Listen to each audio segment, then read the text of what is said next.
All right, the next algorithm we're going to look at is insertion sort. Like the other algorithms we've seen, it partitions the array into sorted and unsorted partitions. But this time, the implementation I'm going to show you grows the sorted partition from left to right. So it grows the sorted partition from the front of the array. So how does insertion sort work? Well, it starts out by saying that the element at position 0 is in the sorted partition. And because the sorted partition is of length 1, by default, the element is sorted. Because if you have an array of length 1 or a partition of length 1, it's sorted, right?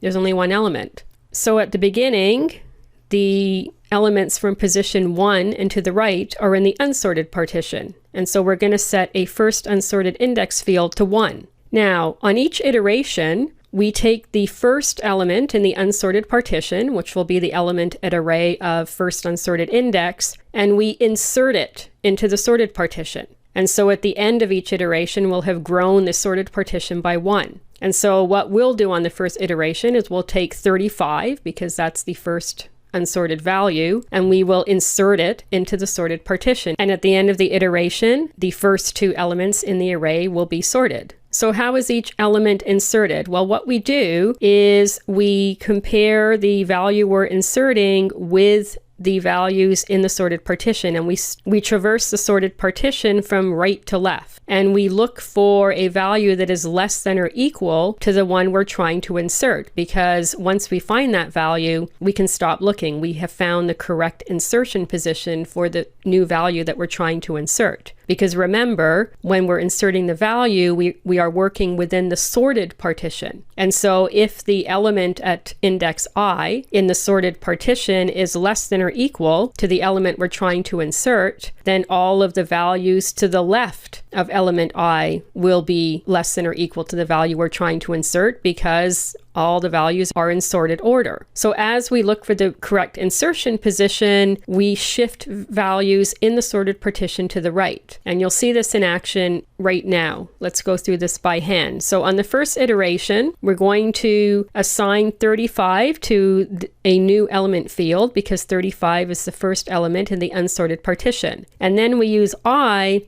to traverse the sorted partition from right to left. So we compare 35 to 20. Now 35 is greater than 20, so 35 is already in its correct position in the sorted partition. It's not in its correct position in the array, but it is in the sorted partition. So after the first iteration, the sorted partition has been grown to 2, length 2, and the first two elements are in their correct position. And now the first unsorted index is at index 2, and I is assigned 1, because that's the rightmost index in the sorted partition. So we assign minus 15 to new element, and now we need to insert minus 15 into the sorted partition. So we compare minus 15 against 35. Minus 15 is less than 35, and so we want to shift minus 15 down the array, but another way of looking at it is we're going to shift 35 to the right to make room for minus 15. And so we assign 35 to position 2. Now don't worry that we've overwritten minus 15, because we have it saved in a new element field. So now we're going to compare minus 15 to 20. Minus 15 is less than 20, so we're going to shift 20 to the right to make room for minus 15.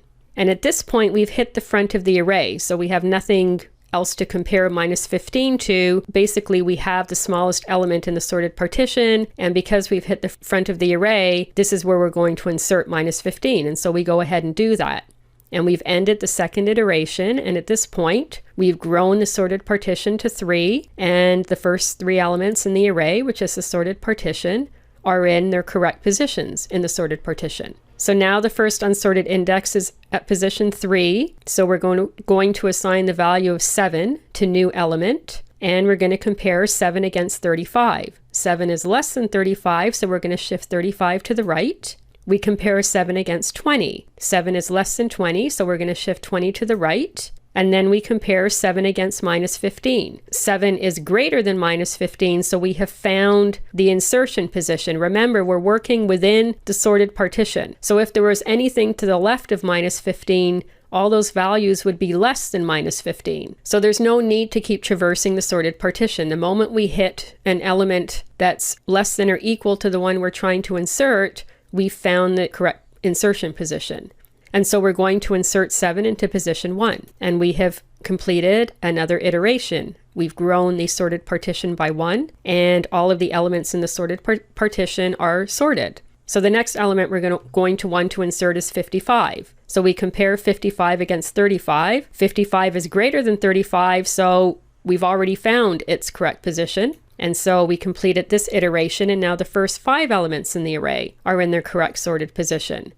Now I'm not going to go through 1 and minus 22 because 1 is going to get shifted all the way down to position 1, and then minus 22 will be shifted all the way down to position 0. So I won't bore you with slides doing that. I think at this point, you get the gist of the algorithm. And so that's insertion sort. It starts out by saying the first element is sorted. The implementation, or at least the implementation that I'm going to show you, does that. It grows the sorted partition from left to right.